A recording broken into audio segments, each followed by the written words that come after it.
The Duggar children have been taken out of Kendra and Joseph's custody. Hi, guys. I'm Erin, and this is your, weekly update on the new Duggar case and where it stands now. So, jailhouse calls were recently shared online where Joseph Duggar had asked his wife how the kids were doing. And Kendra starts sobbing. She tells him she doesn't have them anymore. That's where things are now. 3 weeks after Joseph Duggar's arrest for essaying a 9-year-old girl, and 2 weeks after Kendra was arrested and charged with child endangerment and false imprisonment.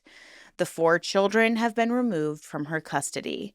She is restricted from seeing them for a whole month. Additionally, she has totally emptied the family home and is preparing to rent it out to strangers. Now, I don't know who would want to rent this home. I'm also surprised by this because in my last update, the police had gone through the home. It's a little concerning that Kendra's trying to rent out her home that could potentially need to be accessed by police to get more evidence. I'm just kind of surprised that this is allowed to be happening right now. And it seems like she is facing financial strain. Apparently, she is selling the family's trailers, their ATV, a pressure washer, and even a wood splitter. On a recorded phone call, she could even hear discussing HELOC loans and Airbnb rental income with Joseph when he was in jail. And as we all know by this point, Joseph Duggar is a free man. He posted his $600,000 bond, which was paid by his father, pleaded not guilty, but remember that point because we're going to hear more details about when he and how he confessed to the crime. And he's still demanding a jury trial. I don't really know if I'd want to face a bunch of my peers after admitting to essaying a child, but I guess, I don't know, Joseph's delusion thinks that he'll be saved. Now, as of April 3rd, Joseph is back with Kendra, home in Arkansas, but he is totally barred from unsupervised contact with any minor, including his own children. But he is free. However, the children are not. More on that later. Now, in the original coverage, we knew that Joseph Duggar admitted to his actions when confronted by the victim's father on March 17th, and then admitted again during a monitored phone call with a detective on the line. What we didn't have back then was the specific language that he used, but we have that now. According to reporting by Yahoo News based on the arrest affidavit, during the confrontation with the victim's father, Joseph told him that he had touched the child over her clothing, and then he said that his, quote, intentions were not pure, unquote. Now, that phrase, intentions were not pure, obviously does some extraordinary work here because it's simultaneously an admission, but also a minimization. It acknowledges wrongdoing while refusing to name what the wrongdoing actually was. It is the language of someone who was raised in a system where sin is discussed in these euphemisms and where accountability is performed through carefully managed contrition, and where the specific concrete harm done to a child can be folded into the vague spiritual category of impure intentions. But he touched a 9-year-old girl's underwear and private regions under a blanket while on a couch during a family vacation. And he did it multiple times over the course of the trip. And when confronted 6 years later, the best he could manage was, my intentions weren't pure. What? Now, I don't really want to have to say this, but legally I have to say, obviously, all these claims are alleged right now, even though the man admitted to it.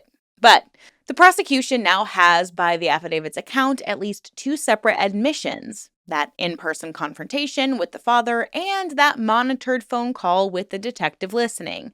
And of course, we know that Joseph has since pleaded not guilty and demanded that jury trial. His defense attorney, Albert J. Saline III, has told the media that the number one goal is to make sure Joseph is treated fairly, citing his celebrity status.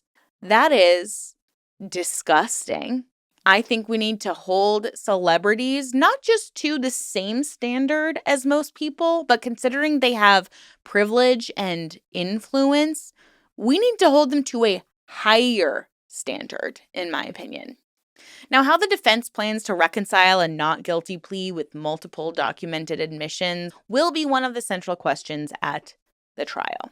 Now, the development regarding the children being removed from the home really changes things about this story. Because according to People magazine, which obtained multiple jailhouse phone calls between Joseph and Kendra on March 22nd, just 4 days after Joseph's arrest and 2 days after Kendra's arrest, Kendra told Joseph that she no longer had the custody of the children. And the children could be heard in the background of an earlier call on March 20th, the day of Kendra's arrest. But 2 days later, they were gone. Luckily, Kendra has been restricted from seeing her 4 children for approximately 1 month while the Arkansas case is pending, and this is all according to E! News. No further details have been released about where the children are or who has custody. However, I know there are, and this was brought up in my previous video, and I just want to mention it and acknowledge it here quickly. There are a lot of issues with our foster care system, just like a lot of the systems here in the United States. People do the system and might be ill-intentioned. So I just really, really, really hope that if the children are in, whether it's protective custody, most likely a foster situation, I really hope that they are with a great family who recognizes the pain and the suffering that they have endured and are treating the children with as much grace and dedication and delicacy as possible. Because the worst thing that could happen is if those children, they're already going through a lot. If a child has been unhomed, and the thing is, the children probably don't necessarily recognize the wrongdoing that's been done to them. So when they go to a different home or a foster home, they're probably already going to be so, so, so confused. So I think it's really, really important to just bring that up and acknowledge the shortcomings of the foster care system. And I really, really hope these children are in a safe place, both safe physically, emotionally, and mentally. So when it comes to the whole situation with Kendra also being arrested and charged with false imprisonment, 4 counts. This would be because the children each had locks on the outside of their bedroom doors, and there was evidence to show that they were basically being kept in a space, not allowed to escape, not allowed to leave, essentially against their will. Now, some people have alluded to the fact that, well, Joseph was probably the aggressor. He was putting the locks on the door. He's the patriarch of the family. Within their religious structure, he would have been making those decisions, and she would have been so, desperate to support her husband's choices that she would just kind of go along with it. And then you have the other school of thought being like, well, no, this means she's at least complicit.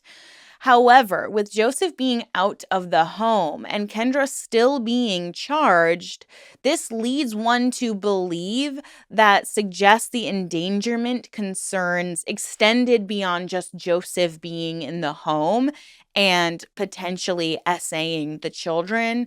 They're also holding his wife accountable for locking these children up like they were animals.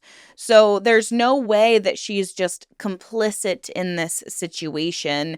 There has to be more to the story, and I look forward to discovering exactly what that is. It feels like there's a lot of, just like the previous situation with the Duggars, with Josh Duggar, it feels as though there's a lot still being hidden, a lot swept under the rug. And I would not be surprised if by the end of all of this, we discovered that a lot more abuse was occurring to these children in that home by both Joseph and Kendra. I really hope that that wouldn't be the case, but it would not surprise me if it was. And honestly, even if there was, in which there is an IBLP culture, a patriarchal structure where if Kendra were to go against Joseph, she would be in essence going against God. I do think it's something she still could and should have pushed back against if it was not necessarily her idea. Now, I want to kind of go back to the jailhouse phone calls because they kind of painted this picture of this family being in rapid financial decline. So, we talked about them wanting to rent out their family home. Kendra had started to move things out. They started talking about selling some things off, investment properties, a HELOC loan. They even discussed whether they wanted to sell one of their existing rental properties outright. And Joseph's brother Jed had stepped in to help manage one of their rental properties, which is listed on Airbnb through the management platform Guesty. The call suggests that the Duggars family rental property business, which Joseph and Kendra had been building as a source of income, was now being reorganized on the fly to keep Kendra financially afloat while Joseph faced his legal proceedings. I mean, obviously, this criminal case is going to cost the family a lot of money. And it's really interesting, and I always find this interesting when criminals have these jailhouse phone calls. I'm like, do you know it's being recorded? You must know it's being recorded. Your family has been through this before. And the fact that they're discussing their financial troubles details that they are either desperate, naive, or both. Now, here's a detail that didn't get a ton of attention when it was surfaced. So, at the Washington County Detention Center, Joseph Duggar was actually in solitary confinement, and he said it was made easier because someone brought him a Bible. No offense, but I think it's clinging to a Bible that kind of got you into this situation because you continuously think that the church is going to just hide all of your dirty laundry. And now it's just not going to. I mean, it is this religious system and hierarchy that allowed the Duggars, multiple members of the Duggar family, to do terrible, terrible things to their children, to their siblings, to their friends' children, and sweep it under the rug as long as they, prayed it away. I don't think having a Bible is going to make things easier for you, Joseph, but I guess that's just me. Now, Joseph Duggar, while in solitary confinement, sent an email on March 21st, just 3 days after his arrest, to Anna Duggar. Not to his sibling, not to his parents, to Anna, Josh Duggar's wife. The wife of his convicted brother, who is currently serving 12 and a half years in federal prison for child essay material. The email obtained by E! News read, quote, "I am currently in solitary, but they got me a Bible, so I've been able to stay encouraged." Great. The implicit framing of his situation is something to be endured through faith rather than something that resulted from his own alleged actions is shocking. But the most telling thing is the recipient. He reached out to the one person in the family orbit who has stood by a convicted Duggar no matter what. Anna, who stayed with Josh through all of the revelations, through the Ashley Madison scandal, through the federal conviction. It's Anna who never wavered. So the choice of recipient kind of tells you everything you need to know about who Joseph believes will offer him unconditional support. And it tells you everything about the internal dynamics of this family. There are the siblings who are horrified, and then there's that corner of the family that circles the wagons. Joseph, from his solitary cell, chose the wagons. Now, the reason he was in solitary was for his own safety, because I think we all know when you go to jail on charges of harming a child, everyone else in the jail basically is going to target you because that is just completely unacceptable, even among other criminals. I mean, this is one of the most consistent patterns in the American detention system. People charged with harming children are at an elevated risk of violence from other inmates. Joseph Duggar, the man who appeared on national television as a wholesome member of America's most famous Christian family, himself spent 10 days in a solitary cell in an Arkansas jail because the other inmates couldn't be trusted not to hurt him once they learned what he was accused of doing to a child. Now, the eldest Duggar daughter, Jana Duggar Wisman, actually spoke out on April 2nd. She is known to be the most private member of the family, but her and Stephen released a statement on their Instagram stories. They described themselves as deeply saddened and heartbroken and wrote, "This news came as a shock to us as we have no prior knowledge before it came public." And that phrasing itself is just a habit, a pattern across the entire family. It's like these people have PR coaches telling them what to say to protect the family. So the next two court dates are April 20th in Florida and April 29th in Arkansas, and that'll be the next major inflection points in this story. And I will do my best to update you. Some of you know I'm an actor, and I actually booked a project that shoots through the 23rd. I'll be starting to shoot that next week. By the time this video comes out, I'll be working the following week. So, I don't know if I'll be able to update until potentially after the April 29th date, but if I have a day off of filming in between, I will definitely try to hop on here and give you guys the update you deserve. But what we know now is that this is a man accused of a child who told the child's father that his intentions were not pure when he touched her, who also confessed to detectives, who lived in a home where the children's bedroom doors locked from the outside. And that's all we know about that so far. But that man is free on bond, back home, and getting ready to fight these charges. Luckily, all four children are somewhere else entirely, removed from their families, probably scared, separated from their parents. And it's just frustrating because this system that's supposed to protect children has been failing for years. And now, finally, it's doing the one thing it should have been doing all along, which is getting the children out. So I will make sure to keep you all updated as things progress forward. Currently, all investigations remain active. And I do want to share that if you or someone you know has experienced SA, please reach out to someone for support. If your family is really connected to the church, and encourage you to go to church counseling rather than report what's going on, please make sure you reach out to someone officially. There are also organizations that will allow you to go and do an R word kit. They are usually affiliated with a hospital in your area, and the people that are hired to help you do that are very compassionate, wonderful people who want what's best for you. They want to support you. They want justice for you.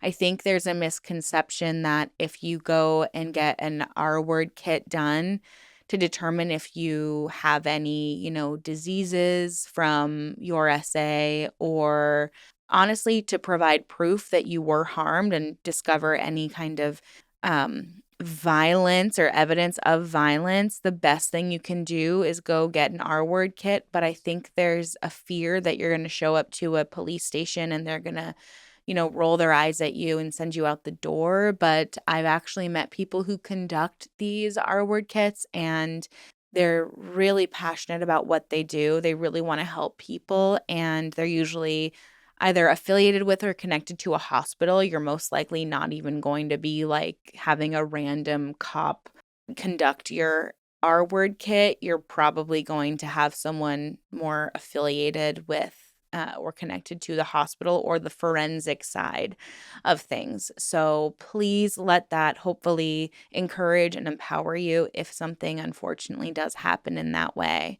If you need more resources, please contact the National SA Hotline, and it's available 24/7 at 1-800-656-HOPE.